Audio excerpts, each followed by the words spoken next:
셋.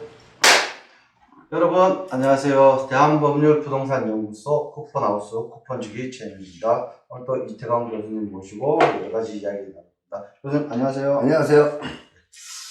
저만 나오는 게 아니라 다른 분들도 좀 게스트 좀 모셔야 되는데 요즘 코로나 때문에 게스트 모시기가 좀 힘들죠. 그렇죠. 갑자기 뭐 네. 저기 위드 코로나 시행해가지고 뭐 모일 것 같았는데 네.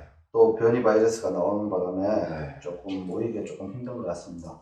그 위드 코로나 와가지고 좀 경제 좀 살리고 다시 할 줄 알았더니 뭐 이상한 또 변이가 또 나타나가지고 지금 뭐 확진자가 더 늘어나고 그렇다고 하는데 참.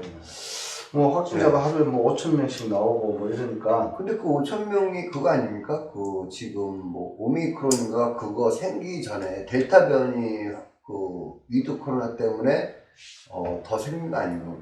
맞습니다. 그렇죠? 그게 네. 이제 제 우리나라에 오미크론이 이제 뭐 40대 부부가 네. 걸렸다고 하는데 그게 생기기 전에 이제 나온 거니까 그 네. 이전 거겠죠. 어쨌든 오미크론이 이제 다른 바이러스보다 변이 속도도 빠르고 뭐 그렇다고 하는데 이게 이제 코로나 변이라고 하는 게 위드 코로나 딱 시작한 지 약 한 달여 만에 또 이제 변이 바이러스인 뭐 오미크론이 이렇게 나오니까 이 사람들이 심리적으로 조금 불안한 것 같아요.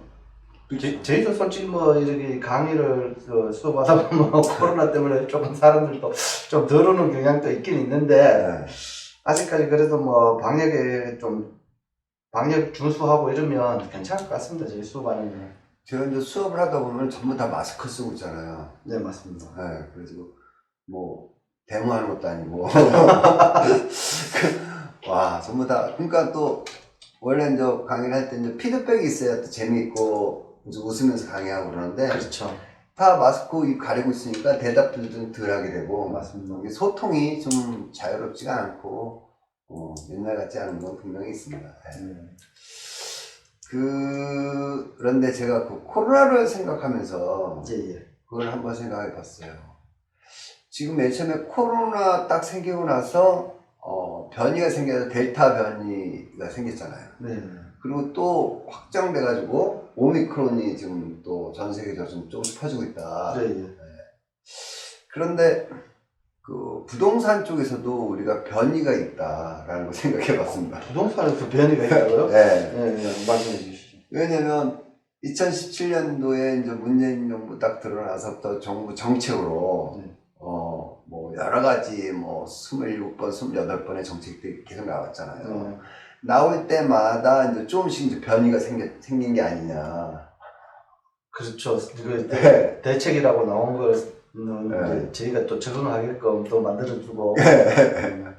그래서 그 대체적으로 보면은 뭐 금융 쪽에서도 변이가 있고, 그렇죠. 네? 금융, 뭐 대출도 있고, 세금도 변이가 생기고 다 그랬잖아요. 뭐 쉽게 얘기하면 뭐 취등록세 강화, 재산세 강화, 종부세 강화, 양도세 강화, 어디가 중과세다, 중중과세 막 이렇게 다 붙잖아요. 맞습니다. 금융 정책이라든가 조세 정책이라든가. 그렇죠. 그러니까 코로나가 뭐 사이클인가 뭔가가 그 델타는 뭐 사이클인가 뭔가가 16개인데 32개 막 변했잖아요. 네. 다 강력해졌다는 거 아니야. 맞습니다. 그것처럼 세금도 더 강력해지고 있어서 거기에 대응하는 임대인들에 대한 그 변이가 생기지 않았냐. 아, 듣고 보니까 그건 맞는 말씀 같습니다. 그렇죠? 네. 그래서 코로나가 이제 2019년도에 생겼는데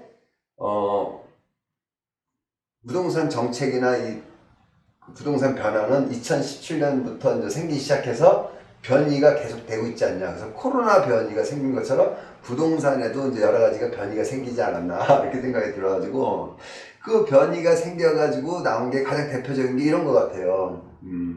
지금 전세가 없어지고 있잖아요. 네, 전세가 시가많았습니다. 전세가 없어지고 있고 또 월세하고 가고 있잖아요. 그렇죠. 전세가 없어지고 월세가 가속. 그 월세가 가속화가 되고 있어서 그 월세 가격이 향후 이제 상승할 여지가 있다. 네, 맞습니다. 그러면은 이것이 그 코로나처럼 그런 변이가 생긴 게 우리 부동산에도 변이가 생기지 않나. 그렇죠. 그러니까 강력한 변이가 생겨서 거기에 또 대처하기 위해서 임대인들은 또 강하게 또 임대인들은 뭐 삐져나오면서까지 뭐 방법을 찾고 있잖아요. 맞습니다. 그런 변이처럼 코로나 변이처럼 부동산에도 이런 변이가 생기지 않나 이런 생각이 들어가지고 뭐 살짝 생각해봤습니다. 이 코로나가 이제 처음 생기고 난 뒤에 우리가 이제 일상이 많이 바뀌었지 않습니까? 네. 그리고 바뀌었고 그 와중에 이제 전 세계적으로 유동자금도 풍부해지고 이제 우리나라 같은 경우 금리도 지금 올랐지 않습니까? 네. 금리도 올랐는데 네. 금리 같은 경우에는 예전에 비하면 비할 것도 아니다. 네. 게다가 유동자금이 풍부하니까 네. 뭐 좀 덜하다 뭐 그런데 이게 지금 오늘 뭐 뉴스에서 보니까 우리나라 이제 전망치 네. 우리나라 성장 전망치라는 거 발표했는데 거기에 대해서는 이제 변이 바이러스나 오미크론이나 이런 거는 다 제외된 상태다. 네, 배제하고. 배제하고 했는데 이런 것들이 이제 첨가되면 또 어떻게 될지 모르니까 그렇죠. 잘 나가던 집도 하루아침에 문 닫을 수도 있고 네. 뭐 그러니까 교수님 말씀하신 것처럼 변이 바이러스 오미크론이랑 부동산 상관관계 요건 조금 신선한 것 같습니다. 아, 네. 그, 네. 뭐 그런 생각이 들더라고요. 그래서 야, 코로나만 변이가 되는 게 아니라 부동산에서도 임대인과 임차인 전부 다 변이가 생기지 않았나. 지금의 사실은 우리나라에 맞는 그 전세 제도가 점점 없어지면서 월세로 가고 있다. 네? 그것도 이제 하나의 변인데 만약에 월세가 다 대부분 많이 차지하고 있다라는 게 세상이 바뀌어버리면 월세 가격은 지금 현재 받는 월세 가격보다 높게 임대인들이 요구할 수 있다. 왜냐면 세금이라는 게 또 많이 내야 되니까 또 많이 받아야 되잖아요. 그래서 그런 것들이 좀 주택이 없으신 분들은 좀 더 힘들어지지 않나 이런 생각이 들어요. 네. 원래 그렇지 않습니까? 이 주택이라 하는 게 월세 살다가 돈을 조금 모아가지고 전세로 가고 전세 살다가 또 조금 자가로 전환하고 자가 갖고 계신 분들은 입지가 좀 더 좋은 곳으로 가고 하는 말로 이제 자가를 갖고 있더라도 입지가 좋은 곳 있잖아. 나는 한강뷰가 보이는 곳으로 이사하고 싶다. 더 좋은 곳으로 갈아타고 해야 되는데 지금 상황에서는 그런 게 전혀 안 되고 있으니까 이게 또 문제점이 많은 것 같습니다. 뭐 다른 분들이 뭐 우리 그 대한마을 부동산 연구소를 욕할지 몰라도 집 하나만 갖고 있어서는 우리가 그 재테크라고 볼 수 없어요, 사실상. 맞습니다. 네. 집 하나만 갖고 있는 게 뭐 오르면 나만 오르나 내 집 하나만 오르 내 집 하나 오르면 또 다른 집 가도 마찬가지거든요. 맞습니다. 내 집 올라서 다른 집 다 올랐잖아. 그러면은 그 다른 집 오른 집도 가서 또 사야 되잖아요.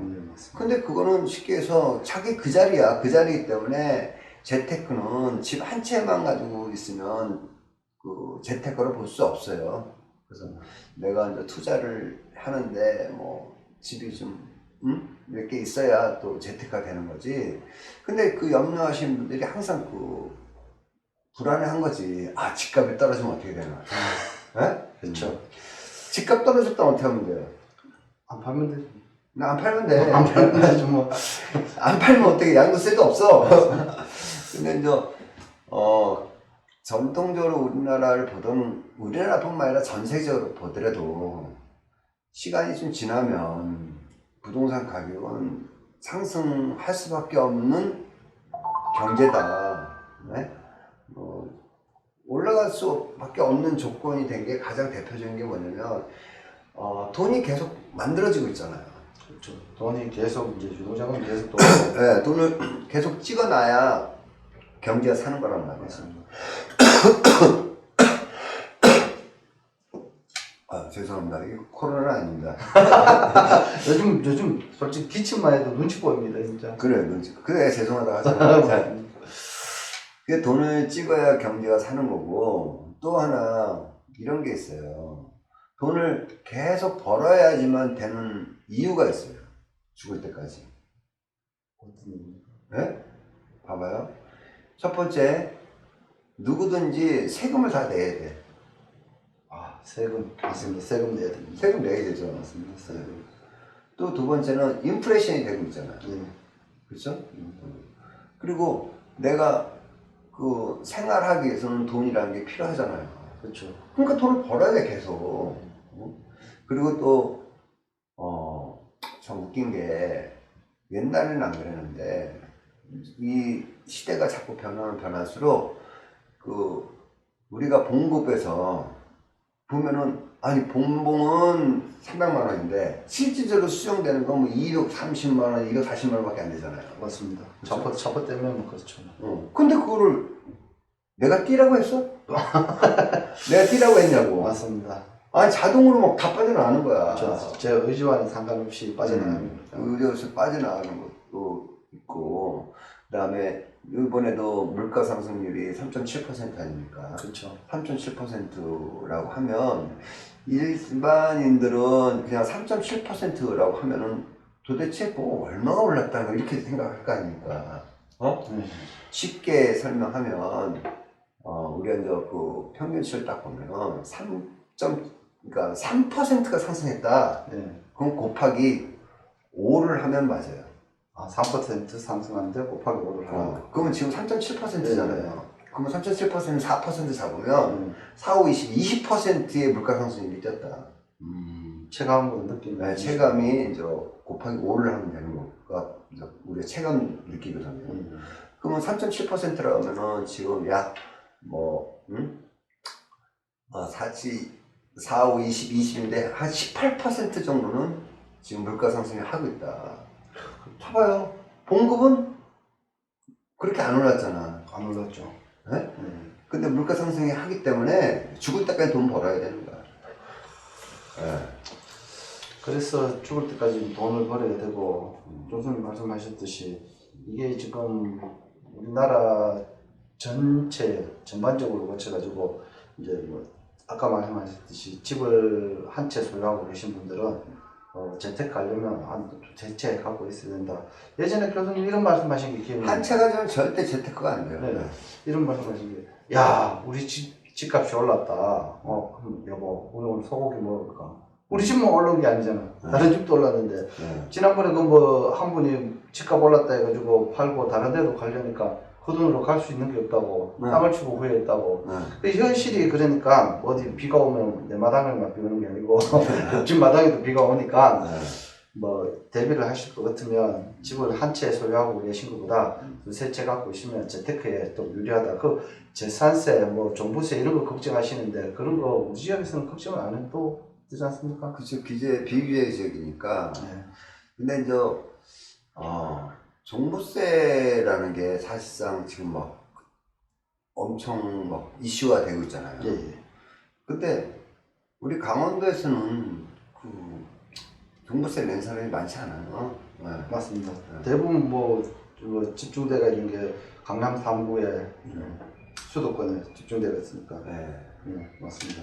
그런데 뭐 모르겠습니다. 오늘 뭐 거기다가 오늘 분양권 얘기를 좀 하자면 강원도 강릉이 2007년도, 2006년도, 2008년도에 분양을 한 1000세대 정도를 분양을 했었어요. 1000세대. 네, 2007년도에. 그런데 그때 당시에는 그게 미분양이었단 말이야. 미분양. 1000세대인데. 1000세대인데 미분양. 미분양을 해가지고 건설사에서 그거를 막 저렴하게 막 팔고 했어요. 그때 살 걸. 2007년도에.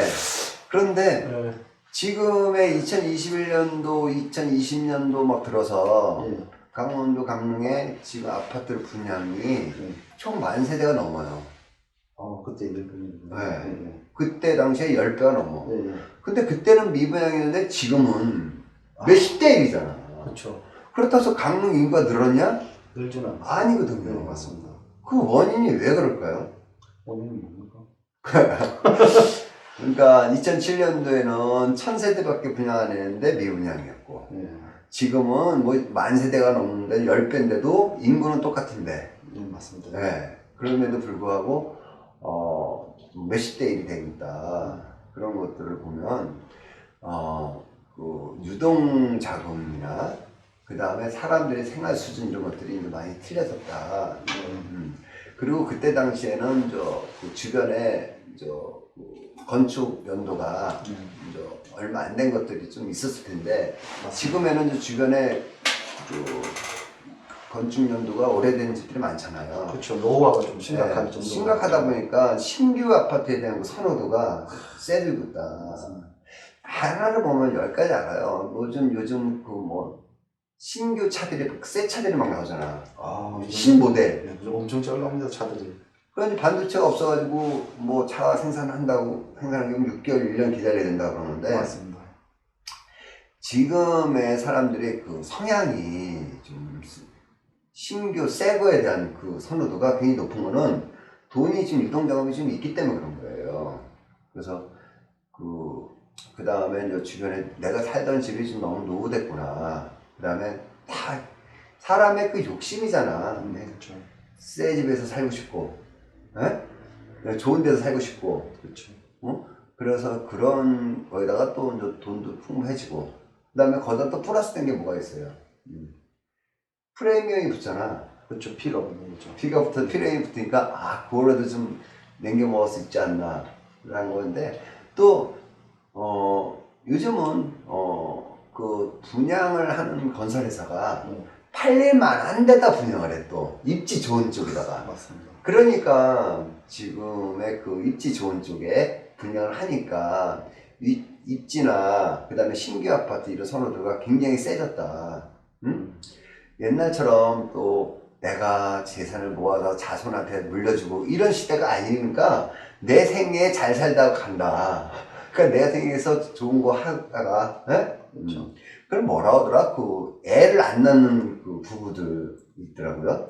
뭐 연로족이라는 그런 게 있지 않습니까? 아니야. 그것도 따로 있어요. 애 안 낳는 부부를 갖다 뭐라고 해. 근데 그런 부부들도 증가하고 있더라.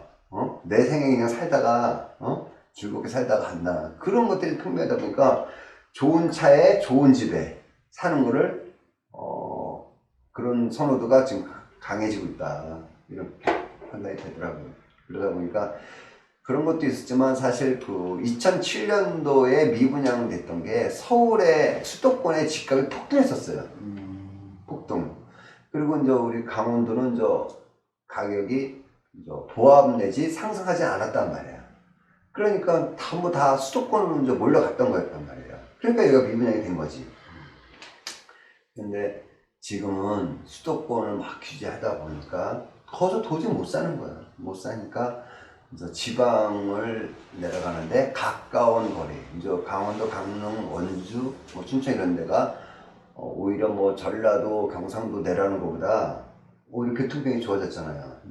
그리고 공기 좋다고 소문났잖아. 그렇죠. 봐봐요, 그 미세먼지 딱 터졌을 때 봐봐. 강원도는 미세먼지가 굉장히 적어. 아예 없거나. 맞습니다. 그 공기 좋은 쪽에서 또 살고 이렇게 하는 것들이 있었어요. 그래서 그것도 지역적인 변화에 대한 그 변이가 또 나타나지 않았나 그런 생각이 듭니다. 맞습니다. 과거에 비해 가지고 이제 사람들이 아파트를 해서 분양권을 팔고 수익을 내보고 이런 것들이 자꾸 학습 효과가 되다 보니까 요즘도 이제 분양 시장이 좀 뜨거운 것 같은데 수도권에서는 분양을 받기 위해서 집을 안 갖고 계시는 분들이 상당히 많지 않습니까? 네. 근데 뭐 우리 지역 같은 경우에는 집을 갖고 있어도 어떤지 넣을 수 있으니까 상관이 없지 않습니까? 그리고 이제 교수님 말씀하신 것처럼 이제 시대가 조금씩 바뀌고 애도 안 낳고 우리끼리 잘 먹고 잘 살자 하는 그런 분들도 많은데 그 이유 중에 또 하나는 사회적으로 집값이 너무 올라가 거기에 투자하고 생활하는데 빠듯하다 보니까 애를 낳아서 키울 형편이 안 되는 것 같습니다. 맞아요. 그리고 또 그 사람들이 자연 친화적이고 바다 있고 강 있고 산 있고 한 그 강릉 속초를 찾는 거를 그렇죠. 그러니까 우리 데이터로도 나와요. 왜냐면 그 우리가 부동산의 그 지수가 있거든요. 지수가 보면 충청도가 110 정도 됐었는데 그 다음에 원주나 춘천은 109, 108 이랬어요. 근데 강릉은 128입니다. 128. 강릉이 막강하죠. 이 지수 기준은 100을 기준으로 하는 그렇죠, 100을 기준. 그러니까 부동산에서는 보통 전부 다 100을 기준으로 하는 겁니다. 그래서 100보다 높으면 강하다, 100보다 낮으면 약하다. 그리고 사람들이 수요 지수도 강릉이 지금 수요 지수 굉장히 좀 높아요. 그리고 부동산에 그 물건을 나온 거 보면 요즘은 그 신규 아파트 있잖아요. 신규 아파트 입주한 지뭐 2년, 1년, 2년 된 거잖아요. 그런 매물들이 좀 나와 있어요. 신규 아파트 매물들이. 네. 나와 있는데 예를 들면 뭐 1억대에 지금 강원도의 평균 아파트 가격이 2억이 평균입니다. 평균 2억. 평균 2억. 평균이 2억인데 옛날에 그 3억에 분양한 게 지금 막 5억, 6억 가거든요. 그러니까 그런 집들은 좀 몇 개 좀 많이 나와 있어. 매물이. 근데 2억 미만짜리 집들 있죠. 없어. 씨가 말랐어. 그것도 정부 규제 때문에 그런 거 아니에요? 그쵸. 그렇다 보고 그 다음에 또 이런 것도 있어요. 3억에 분양받았는데 지금 6억 됐잖아. 네. 아씨 뭐 내가 다른 데서 살면 어때? 내가 3억에 분양받았는데 지금 6억에 2배가 됐잖아. 신규 아파트가 이거 팔고 그냥 딴 데 가볼까? 이런 사람들도 있는 거야. 제가 아시는 분이 하나가 이렇게 썼어요. 2억 5천대의 아파트 살았었어요. 강릉에서.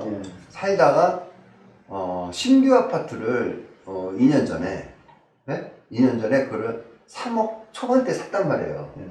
그러고 나서 몇 달 전에 그걸 5억 9천이가 파는 거야. 5억 9천에? 5억 9천에 팔고 다시 전에 살던 집 있죠. 2억 5천짜리. 그 집을 3억 천 주고 들어가 산 거야 또.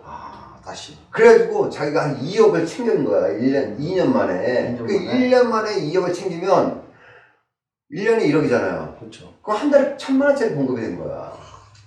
그렇죠. 저 직장 다니는 것도 훨씬 나은데. 재테크를 잘하니까.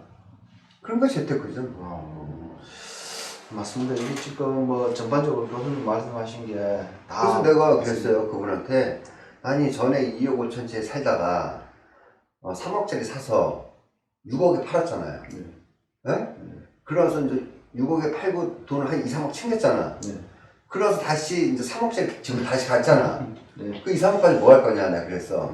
그랬더니 강원도 강릉에 또 신규 아파트를 들었으니까 그걸 또 사겠다는 거야. 야, 그래서 이게 한 단계 업그레이드된 그 재테크다. 맞습니다. 그럼 뭐 수도권 같은 경우에 전세율이 50에서 60%, 우리 지역 같은 경우는 80에서 90%. 적은 돈으로 이제 집을 살 수가 있으니까 이런 동네로 많이 오는 것 같은데, 전반적으로 봐서 대한민국에 집값 안 오른 데가 없습니다. 다 올랐습니다. 다 올랐는데, 더군다나 이제 그렇지 않아요. 솔직히 내가 집을 사고 싶어도 앞으로 비전이 있고 전망이 있는 곳으로 가야 되는 게 맞는데, 그 중에 한 곳이 이제 강원도가 아직 이제 수도권하고 접근성도 좋고 아직 덜 올랐다. 그거 판단하시고 수도권에 계신 분들이 많이 오시는 것 같습니다. 옛날에 그 노무현 대통령 때 2002년부터 2007년까지 이제 수도권의 부동산이 많이 올랐었어요. 많이 오르는데 지방은 보합했단 말이야. 그러니까 2007년인데도 그 미분양이었지. 그런데 2009년, 2010년부터 2008년부터 수도권은 보합으로 가면서 지방이 뜨기 시작했거든요. 그래서 지금도 비슷한 그런 흐름이 가고 있지 않나. 그러다 보니까 사실 우리 그 강원도가 작년부터 지금 가격 상승폭이 굉장히 높단 말이에요. 그래서 이런 것도 좀 강원도는 좀 몇 년 가지 않을까. 이렇게 옛날의 과거를 봤을 때, 그런 데이터를 가지고 봤을 때 우리는 한 몇 년 정도는 좀 상승폭이 굉장히 있다, 이렇게 판단이 되고요. 또 하나는 우리가 그 수도권에 상승한 거를 갖다가 지방에서 따라가는 게 이제 우리가 일종의 갭 맥국이라 하거든요. 근데 수도권이 올라간 만큼 다는 안 올라가더라도 올라갈 여유분이 좀 있다. 그런데 지금에 보면은 아까 말씀드렸죠, 2억짜리 미만짜리 주택이 없는 거야. 없다 보니까 그 없는 만큼의 또 상승할 여지가 있다, 이렇게 판단이 되죠. 그래서 내년에 또 DSR 2억 이상의 다 걸리기 때문에 지금도 2억짜리 미만 주택들이 지금 없는데 내년 되면 더 없어지지 않나, 이런 판단이 되더라고요.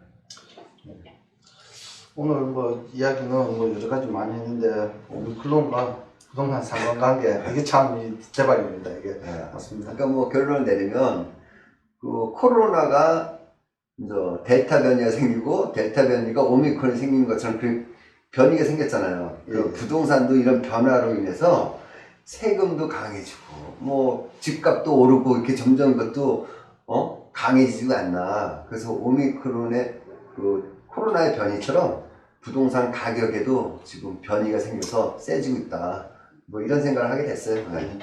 맞습니다. 오늘 저희가 교수님 모시고 부동산과 뭐 델타 변이 오미크론의 상관관계를 얘기하는데 그렇습니다. 지금 정부에서 뭐 조세 정책이나 금융 정책이 너무 세다 보니까 그에 대해서 또 적응할 시간이 또 필요한 것 같습니다. 그리고 또 우리가 좀 아까 살짝 내년에 어떤 부동산이 상승할 것 같다는 거를 딱 힌트를 줬잖아요. 예. 그냥 그거를 좀 생각 한번 해보시면 좀 여러분 자산에 도움이 되지 않나 이런 생각이 듭니다. 네.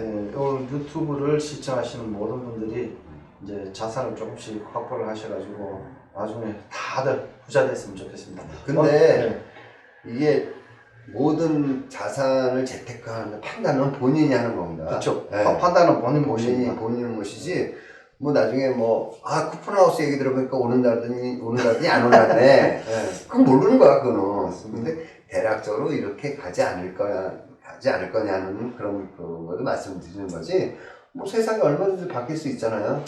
본인의 판단으로 자기 자산에 맞게끔 자기가 스스로 판단해서 해야 된다라는 걸 우선 말씀드리고 싶습니다. 네. 맞습니다. 판단은 본인 몫입니다. 네. 오늘 고생하셨습니다. 네. 하나, 둘, 셋. 수고하셨습니다. 네. 아니, 저기, 우리